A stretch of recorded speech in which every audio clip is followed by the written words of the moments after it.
coup, this time triggered by Ajit Pawar, which has left the NCP, that is the Nationalist Congress Party, vertically split.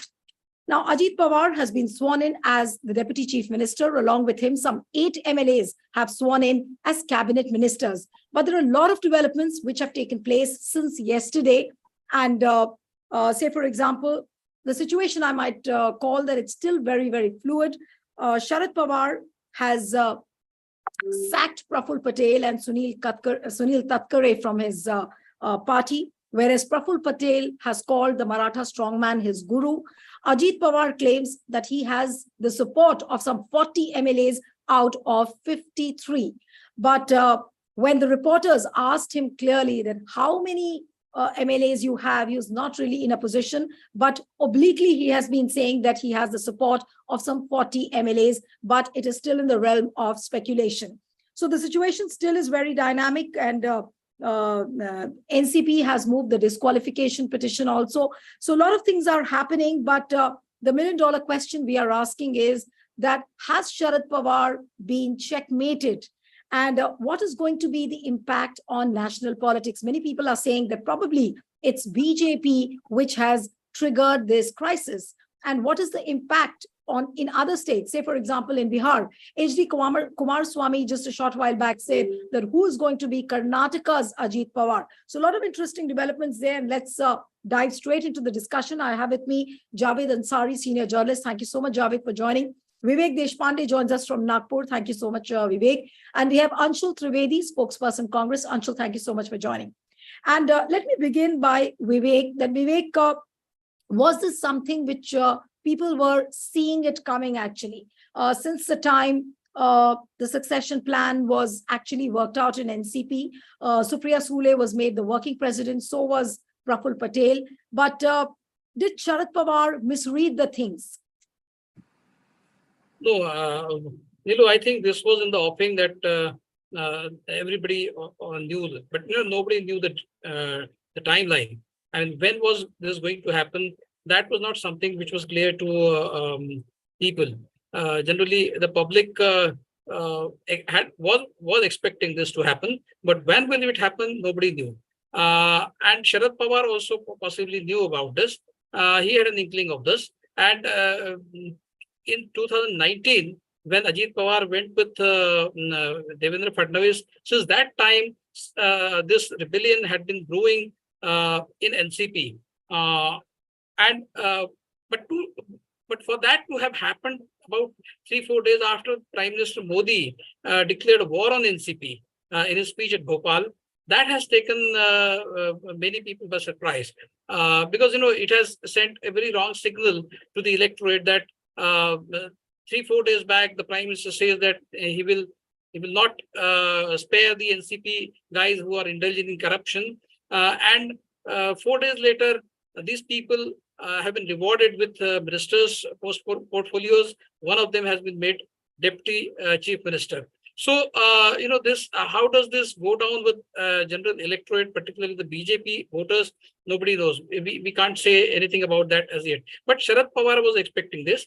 And my information is that these people had approached Sharad Pawar, and they had told him that, since Modi has declared a war on them, they have no option but to go with the BJP. And Sharad Pawar, incidentally, told them that your strategy should be to put up a fight, and in politics you have to put up a fight. But they said they don't want to go to jail, and they would prefer going with the BJP. That is how. And then Sharad Pawar said, "Okay, go ahead, do whatever you want to do. I cannot stop you." And that is how this whole thing has happened with the consent of Mr. Pawar. That is my information. Now, everything is in the this realm of speculation. Nobody knows exactly how the turn of events has happened. But we can safely presume that Mr. Pawar already knew about it, because there were a lot of indications coming since 2019 rebellion of Mr. Ajit Pawar. And recently also we have seen a lot of drama in NCP. So he knew it was coming. And possibly he must have decided that enough is enough. Now you do whatever you want to do, and I will chart out my own course. So that is how it has happened. But the fact that it happened 2-3 days after Prime Minister's warning has taken everybody by surprise. But how does this story unfold hereafter? What is most interesting is how many people are really going with Ajit Pawar. Because the NCP has sent a message, sent a notice of disqualification to the 9 people who had joined the cabinet. Yesterday, when this vote taking was happening, there were about 16 to 17 people along with Ajit Pawar. Whereas he has been claiming that he has about or 40 or 50 people with him. Now, if that is the case, then why the notice? Why initially Mr. Sharad Pawar said that he will go to the public. He will not go to any court or he will not initiate any action against this. But subsequently, after midnight, a notice was sent. That means the NCP now possibly knows that only these 9 people have gone with the BJP, and perhaps the rest of the people are not willing to go. Or maybe this is something which has been stage managed by Mr. Pawar himself. He must have asked all his MLAs to go with Ajit Pawar and then subsequently return, so that only 9 of them remain with the BJP, and then the process of disqualification sets in. Now, if Mr. Narvekar is going to take a call against 16 persons from Shinde's camp, Shinde's Shiv Sena, on what ground can he if Mr. Narvekar is going to take the call against Mr. Shinde and these 15 Mr. other Narvekar has been colleagues? sitting over Shinde's faction disqualification also. He hasn't taken a call despite the Supreme Court's order.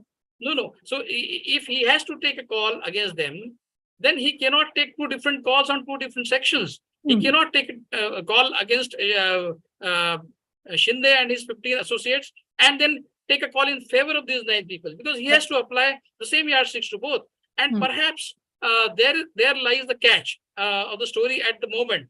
But we don't know what is going to unfold in the next few days. If more number of MLAs are going to join, and if the number crosses, say, 40, then I think Sharad Pawar will be left alone with remaining people, and he has to chart out his own course. What happens next, we don't know. But we will have to wait and see what happens. Right. One more question to you, Vivek, before I go to Javed. That are we in a position right now to say that the Maratha strongman has been checkmated, or is it too early and he could just pull out another rabbit from his hat, for which he's very popularly known? No, I think it's too early to write him off, because he still has a lot of clout with the electorate. Just imagine Mr. Ajit Pawar and Sharad Pawar campaigning simultaneously in Baramati. Who do you think people will go with? I don't think people will go with Ajit Pawar. People will go with Sharad Pawar. It's possible that a small section of NCP voters will go with Ajit Pawar, but an overwhelming majority of voters, NCP voters, will certainly go with Sharad Pawar. See, if there are 2 legacies we are discussing today in Maharashtra. One is the legacy of Balasaheb Thackeray, which 2 sections have claimed to be their own. Now, where does the sympathy lie? The sympathy lies with Uddhav Thackeray, that everybody knows. That is the reason why BJP is on a shaky ground in Maharashtra, and that is why it's trying to engineer splits in different parties. So, where does the sympathy in NCP, Shiv Sena lie? The sympathy lies with the Uddhav Thackeray faction. And when Balasaheb Thackeray is not alive, that sympathy still lies with the Uddhav Thackeray. Here, Mr. Sharad Pawar is very much alive and kicking. And when he will go out in the field, all the sympathy will go with him.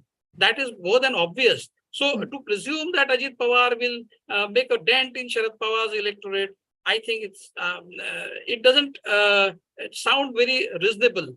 Mr. Sharad Pawar will continue to hold a sway over large mass of his electorate, and Ajit Pawar will find it very difficult to match that in any way.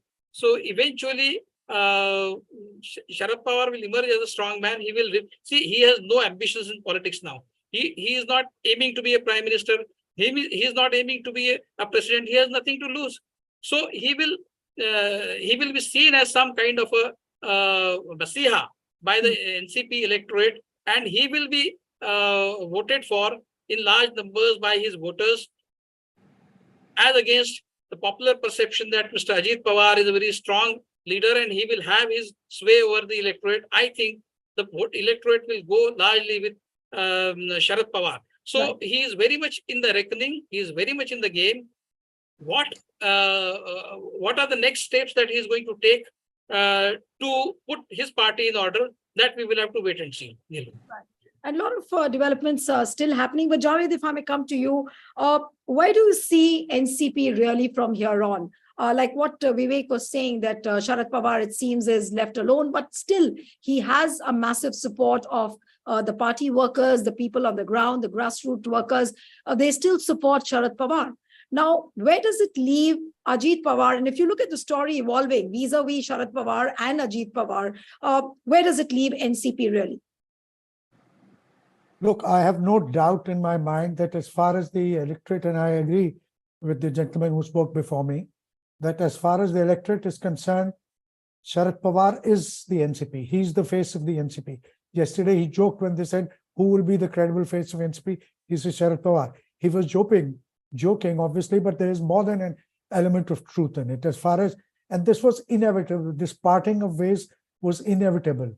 Ajit Pawar had made no secret of his ambitions. It was also very well known in political circles that he was smarting under his uncle's leadership, and especially after Mr. Pawar made Supriya Sule and Praful Patel acting presidents. There was he had jumped ship earlier, but was dissuaded from going ahead and brought back. Sharad Pawar told me this several months ago that soon after Modi came to power in 2014, a lot of people,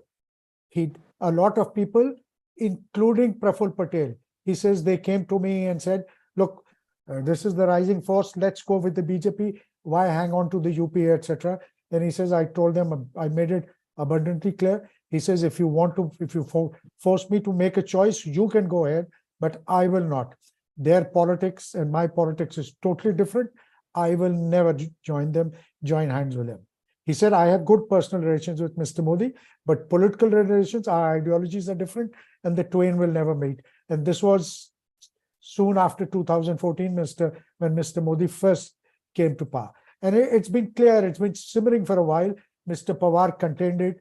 The latest move was also a bit to, divest him of his powers and ensure that all the powers would be with him or his trusted people. How was he to know that Praful Patel, who he nurtured, who actually held his finger and walked around, and who would be protected from coercive action by authorities all these years, would also be amongst those who'd stab him in the back. So in politics, I mean, there are no permanent friends, no permanent enemies. I guess he'll take it on the chin, move forward. And who can forget last assembly elections? That just take your mind back to that scene when it was pouring around 8:39. It was pouring, and Sharad Pawar was addressing a rally, and he continued doing that. He rallied the NCP. Right. So he will do that. Whether there is enough time left for him to rebuild, I don't know. But this will mean that he'll work closely with the Aghadi, with Shiv Sena, and also with the Congress, and rebuild the party. For now, Mr. Ajit Pawar and his cohorts can enjoy the fruits of power, but Maharashtra will go to the elections after a while, and we'll know the truth. If you speak to people who know Maharashtra better, they'll tell you that, look at the irony. This is a fight for two legacies, one of Bala Saheb Thackeray and the other of Sharad Pawar. Two strong men of Maharashtra now, of one from his grave, the other still alive, unwell, but still battling hard. So Mr. Pawar is an ace political manager, a political strategist. Maybe now he has certain physical limitations because of his health. But even at 80 plus, who campaigns and who works as hard as he does? Even on every weekend, he's out in his constituency. He's out touring rural Maharashtra, wherever there are NCP units, he's there trying to, rev up his party, add muscle to his party. So you have to give it to him. This is definitely a big setback, but I, for one, would never write off somebody like Mr. Pawar. Okay. So as you said, that it's two legacies who are, it's a fight for the two legacies, but also a fight for two regional parties, Anshul Trivedi. And if I may ask you, how will it impact really the way the dynamics of Maharashtra Vikas Aghadi are concerned? And also people are worried as to what is the impact Maharashtra political chaos will have in states like Bihar. H.D. Kumaraswamy just a short while back said that now we are waiting and watching who's going to be Karnataka's Ajit Pawar. So there is a fear that BJP might engineer this kind of a split in all non-BJP ruling states. So how is the Congress as a party and also the other parties who are allying with Congress and forming this opposition front, how will you brace up yourselves with this crisis? Yeah, well, as I see it, there is no question that Mr. Modi will try and engineer more defections and break other parties, because that has been his standard playbook. And he has done this across states and over a period of time with frequency which has been unparalleled in Indian political history. So this obviously they will try, but let's not overplay this entire thing and build up Mr. Modi and his strategizing abilities and all of that. See, he has the numbers. He's vindictive. He has weaponized the institutions and agencies against his political opponents, and has brought about a shift in political culture. So it's a very mafia kind of a style of functioning that if you don't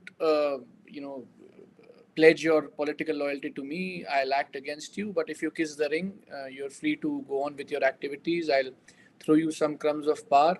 And there's a sizable section of the political class which falls for that. However, everyone and anyone who has allied with the BJP has seen over a period of time, जिसको हिंदी में बोलते हैं कि वो एक अमर bell है.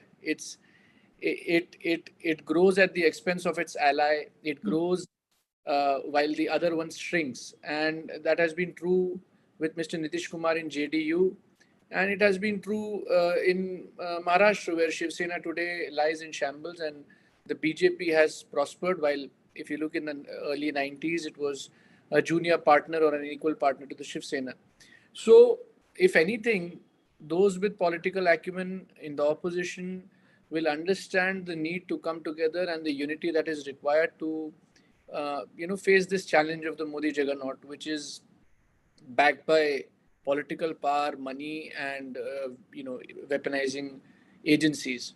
As far as the Congress is concerned, the situation is still fluid. So let us see what happens in Maharashtra. But as far as the national scene goes, Mr. Jairam Ramesh has made it clear that the events in Maharashtra, have no bearing on how we see our fight for 2024. And those parties which met in Patna in July are going to meet again on the 18th in Bangalore, and we're going to forge our way forward.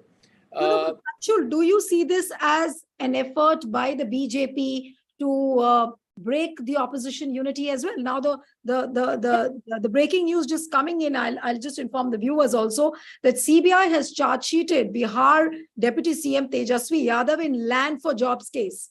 Now, does it come as a surprise to you, Neelu? No, it doesn't. It doesn't. Are you surprised? Politics. It doesn't. Yes, Anshul. So, see, of course, we make there is this perception that, we have built up Mr. Modi to be much more powerful than he actually is. He's a very pragmatic politician, if you ask me. He was against the TDP in the last election. After winning the elections, Mr. Amit Shah was taunting Chandrababu Naidu, and they had severed ties with the TDP. And now they have, they are sending feelers. And in Maharashtra also, it's a very big state, and they were very, very scared of what was going on with the Mahavikas Aghadi being united and allied. And the Shiv Sena, given its political culture, they have taken away its symbol and everything, so they were hurting. So, it's all about the numbers for Mr. Modi, and definitely, although there was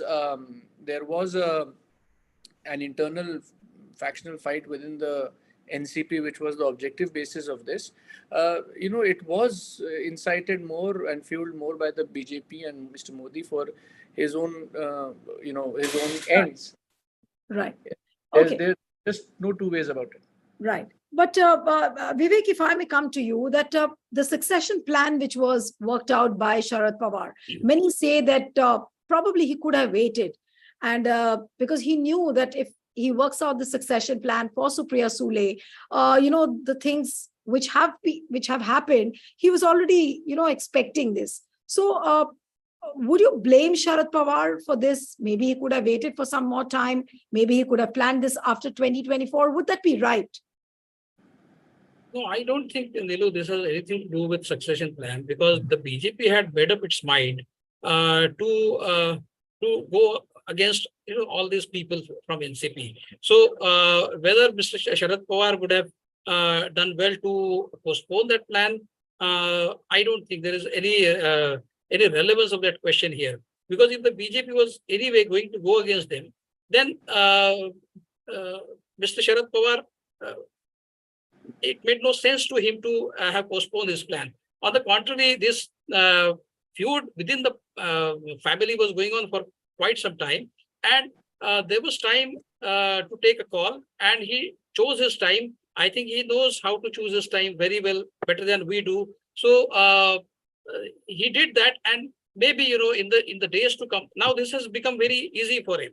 Once Mr. Ajit Pawar has left NCP, the field is open for his daughter to play her own politics in Maharashtra. So in a way, that burden is off his shoulders. So clearly, he has taken his decision well in time. And now, what happens next? Whether this group gets disqualified on the same lines as probably the Shinde group goes off, that we don't know, because they cannot apply two yardsticks to different groups. Once, if and when this group also gets disqualified, Mr. Sharad Pawar's way will be paved for the 2024 elections. But Mr. Modi will not let that happen. Everything is very fluid.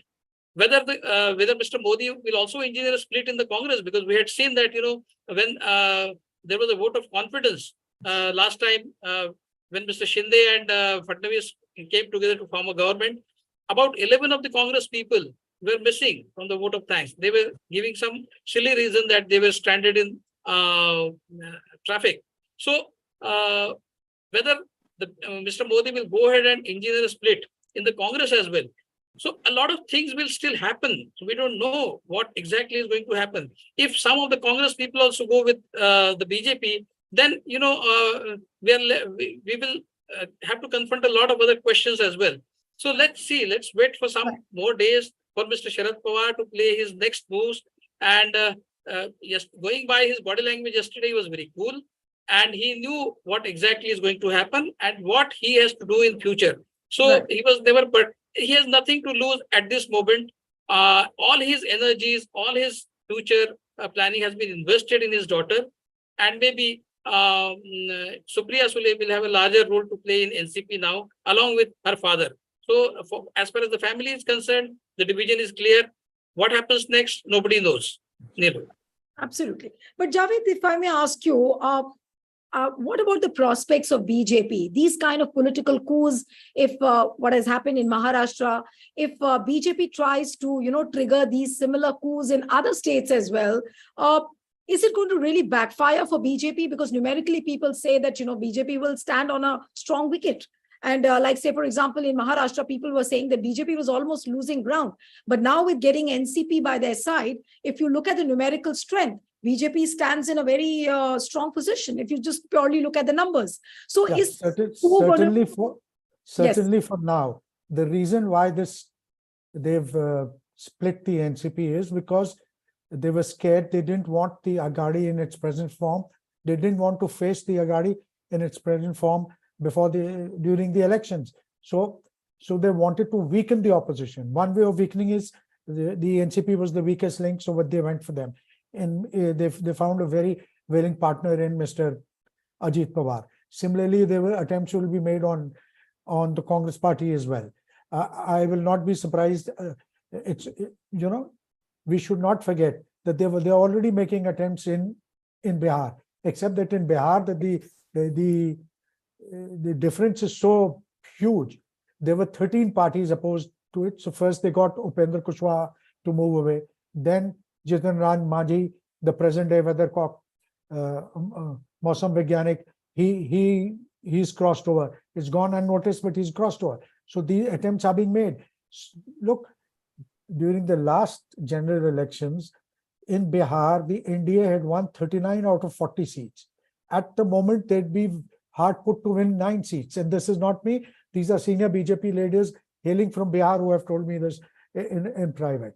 So how do you do that? Amongst the electorate, the kind of social combination they are pitted against in Bihar it seems absolutely impregnable. So they'll try and chip away. Similar was the case in Maharashtra.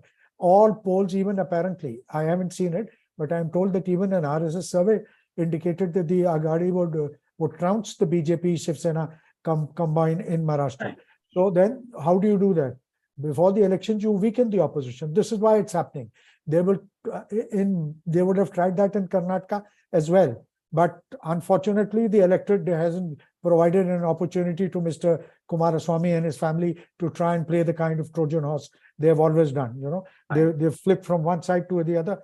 I mean, politically, they have a tremendous amount of elasticity. They can ideology and all that doesn't matter to them. They can be with the Congress on Monday, and the next Tuesday morning they can be with the BJP without batting an eyelid. So that's so wherever they can, they will try and make efforts. Even in a state like Uttar Pradesh, where apart from Gujarat, Uttar Pradesh is the only other state where you can say that they will romp home. But even there, attempts are being made to weaken whatever little opposition is left, to arm twist people. As it is, Mayawati has been pushed into a corner. Other smaller parties, Om Prakash Rajbhar's party, Om Prakash Rajbhar is being arm twisted. So are others. So BJP believes in fighting for every blade of grass on the turf. They don't believe in giving an inch.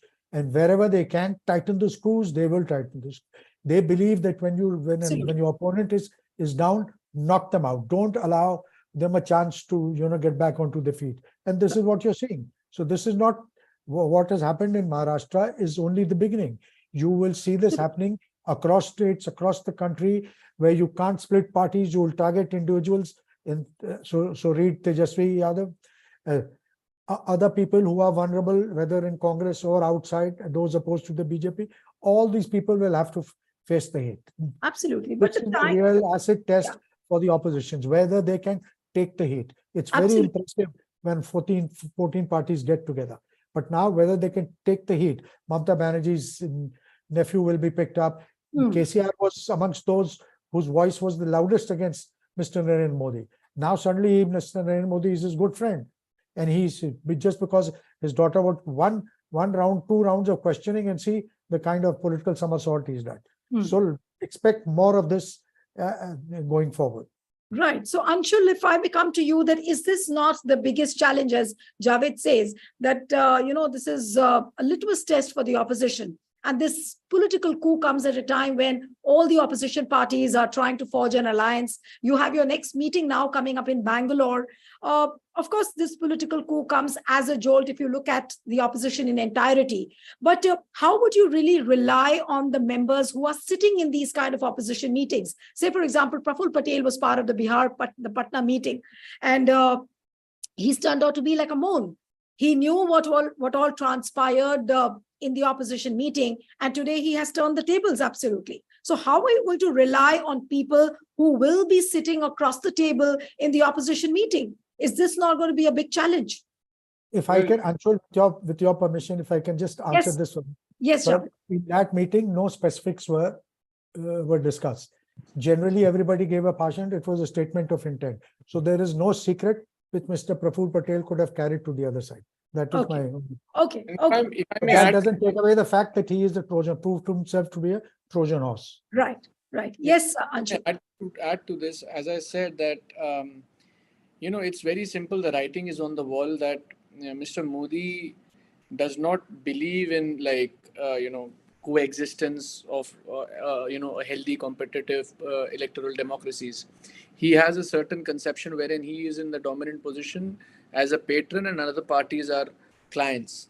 So for us going forward, it is quite simple that in fact this coup as it is being framed, will help us in impressing upon our fellow party opposition members that there is a need to get together, gel together, put aside petty differences, and oust this regime which is weaponizing all the institutions. So if they see their political career in the long run, their parties in the long run, not merely in the to till 24, but going forward, it becomes all the more important for us to get them out of power, and this will be felt by other smaller parties as well, and it would help to forge opposition unity much more.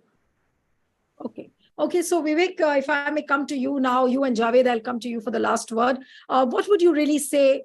What more can we really expect from the Maharashtra story, which is still unfolding? And are we going to expect some surprises from Sharad Pawar's end, maybe? Yes. Yeah, Neelu, I think there will be a lot of surprises in the offing.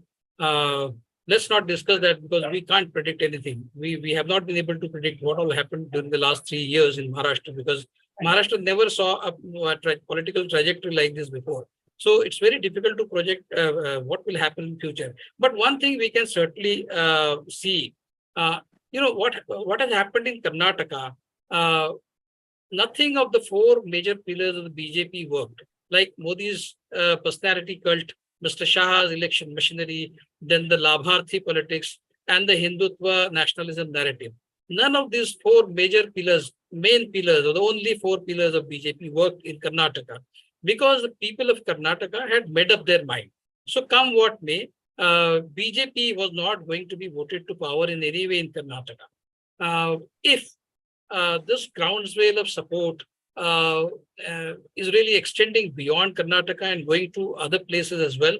And the kind of survey that we have witnessed in Maharashtra, we have seen in Maharashtra, I think whatever Mr. Modi and Mr. Shah will do in Maharashtra, if the people have made up their mind, then nothing will work. And